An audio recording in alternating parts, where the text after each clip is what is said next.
नमस्कार दोस्तों, स्वागत है study with Ravi YouTube channel में। आज देखेंगे हिंदी साहित्य प्रैक्टिस सेट नंबर 2, जिसमें महत्वपूर्ण 25 प्रश्न हैं। और प्रैक्टिस सेट एक कल करवाया था जिसमें 25 प्रश्न थे। तो उससे आगे के जो प्रश्न हैं और बहुत ही महत्वपूर्ण प्रश्न हैं UP TGT, PGT, LT grade, DSSB, Chandigarh TGT, PGT के लिए। तो वीडियो को पूरा देखें और ये मत सोचा करें कि छोटा यूट्यूब है और इसमें जो है प्रश्न कैसे होंगे। बहुत ही महत्वपूर्ण प्रश्न है। 2021 में हमारे टेलीग्राम पे जितने भी लोग जुड़े थे उनमें से कई लोगों का टीजीटी पीजीटी में सिलेक्शन हुआ था। तो आप लोग छोटा बड़ा ना समझें, केवल प्रश्न देखें और याद करें। यहाँ से प्रश्न आने की पूरी संभावना है। तो चलिए शुरू करते हैं। आज का पहला प्रश्न है प्रश्न नंबर 26। चर्यापद के रचनाकार कौन हैं? तो इसका सही उत्तर हो जाएगा ऑप्शन नंबर बी, सवरपा। प्रश्न नंबर 27। भरतेश्वर बाहुबली रास के रचनाकार कौन हैं? तो भरतेश्वर बाहुबली रास के रचनाकार हैं option number C, Shalibhadra Suri. प्रश्न नंबर 28। सिद्ध साहित्य में अपभ्रंश भाषा का कौन सा रूप मिलता है? सभी प्रश्न बहुत महत्वपूर्ण हैं। तो सिद्ध साहित्य में अपभ्रंश भाषा का जो रूप मिलता है वो है ऑप्शन नंबर ए, अर्धमागधी। प्रश्न नंबर 29। रेवंत गिरिरास के रचनाकार कौन हैं? तो रेवंत गिरिरास के रचनाकार हैं ऑप्शन नंबर खा, Vijay Sen Suri. Option number B is right answer.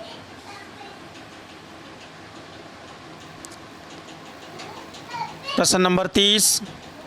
उपदेश रसायन के लेखक कौन हैं? तो उपदेश रसायन के जो लेखक हैं वो हैं option number C, Jinadatta Suri. प्रश्न नंबर 31। ये पंक्ति है और बहुत ही महत्वपूर्ण पंक्ति है। जही मन पवन न संचरई, रवि शशि नाही पवेश, तहि बट चित्त विमास करूं, सरहि कही उवेश। ये पंक्ति किसकी है? स्वयंभू की, गोरखनाथ की, सरहप्पा की या फिर कबीर की?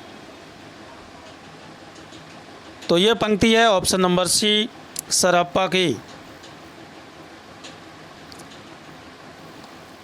प्रश्न नंबर 32। ये बहुत महत्वपूर्ण कथन है कि उनकी रचनाओं का जीवन की स्वाभाविक सारणियों, अनुभूतियों और दशाओं से कोई संबंध नहीं है। वे सांप्रदायिक शिक्षा मात्र हैं, अतः शुद्ध साहित्य की कोटि में नहीं आ सकती। उपयुक्त कथन के लेखक कौन हैं? हजारी प्रसाद द्विवेदी, रामचंद्र शुक्ल, राम कुमार वर्मा या फिर राहुल सांकृत्यायन? तो एक बार फिर देख लीजिए, बहुत ही महत्वपूर्ण पंक्ति कथन है और इस कथन के लेखक हैं ऑप्शन नंबर बी, आचार्य रामचंद्र शुक्ल।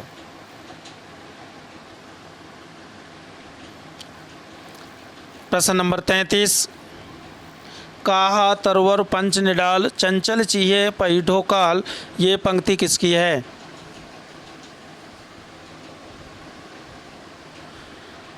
तो का तरवर पंच निडाल, चंचल चीहे पैठो काल, ये पंक्ति है ऑप्शन नंबर सी, लुइपा की।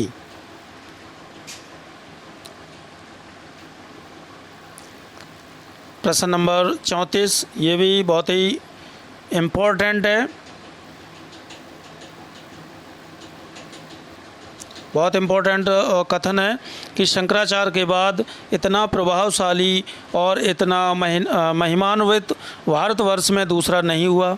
भक्ति आंदोलन के पूर्व सबसे शक्तिशाली धार्मिक आंदोलन गोरखनाथ का भक्ति मार्ग ही था। इस कथन के लेखक कौन हैं?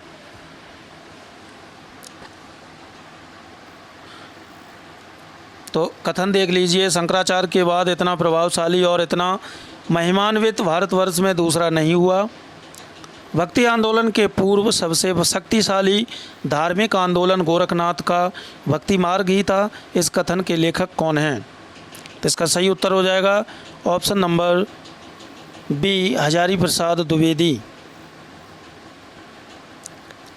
प्रश्न नंबर 35, आदिकाल का नाम भ्रामक है, इससे बाबा आदम के ज़माने का आभास होता है, यह कथन किसका है?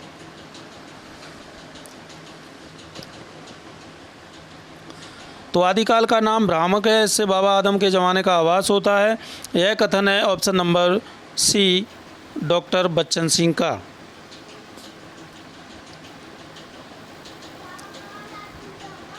प्रश्न नंबर 36, तुम्बी में त्रिलोक समाया त्रिवेणी ऋण चंदा, बूझे रे ब्रह्म ज्ञानी अनहद नाद अभंगा, ये पंक्ति किसकी है?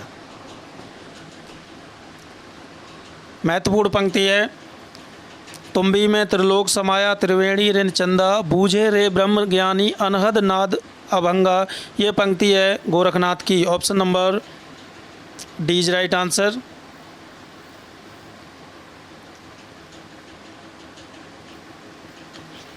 प्रश्न नंबर 37, सिद्धों का महासुखवाद क्या है?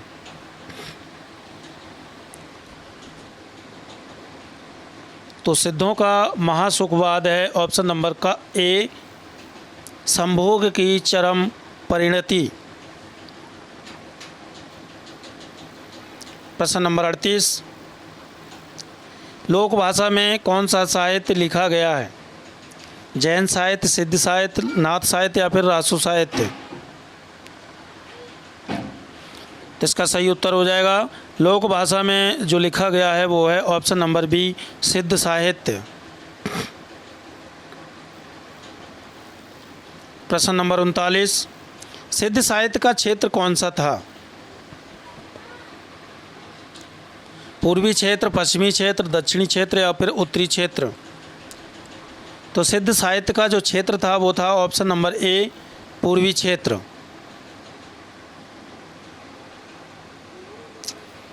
प्रश्न नंबर 40, जैन साहित्य किस क्षेत्र में लिखा गया था?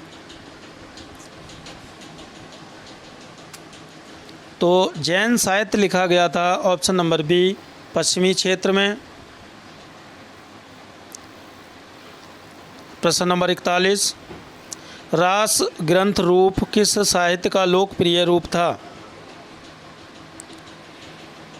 तो रास ग्रंथ रूप किस साहित्य का लोकप्रिय रूप था? तो ये था ऑप्शन नंबर ए जैन साहित्य का।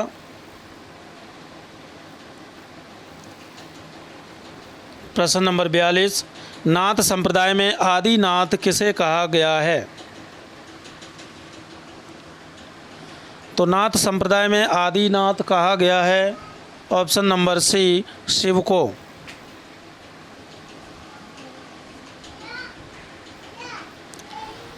प्रश्न नंबर 43, लुइपा के गुरु कौन थे?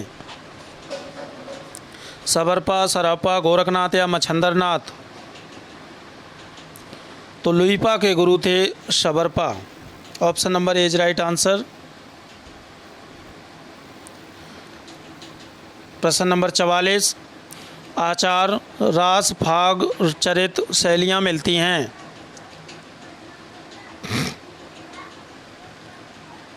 तो ये शैलियाँ मिलती हैं जैन साहित्य में। Option number A is right answer.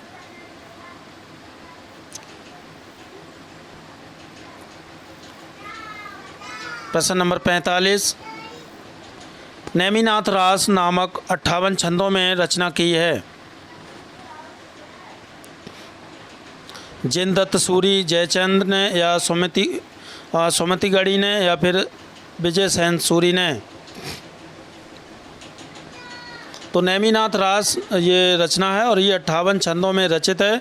इसके लेखक हैं ऑप्शन नंबर सी सुमतिगढ़ी।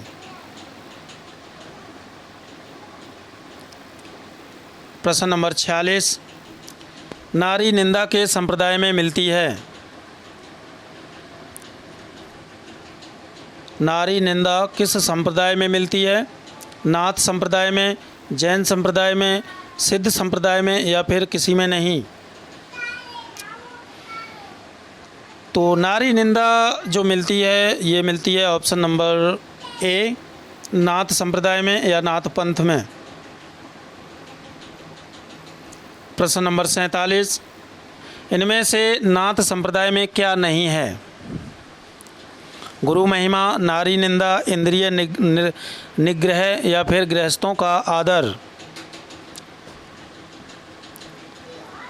तो इनमें से जो नाथ संप्रदाय में नहीं है वो है ऑप्शन नंबर डी, गृहस्थों का आदर। ये नहीं मिलता है नाथ संप्रदाय में। प्रश्न नंबर 48,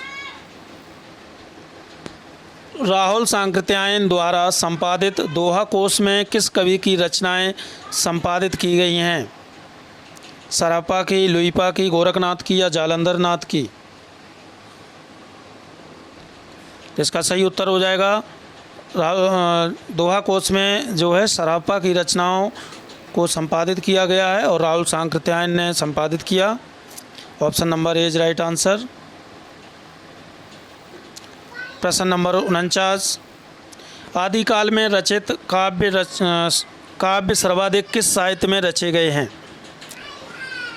आदिकाल में रचित काव्य सर्वाधिक किस साहित्य में रचे गए हैं? जैन साहित्य में, रासो साहित्य में, नाथ साहित्य में या सिद्ध साहित्य में?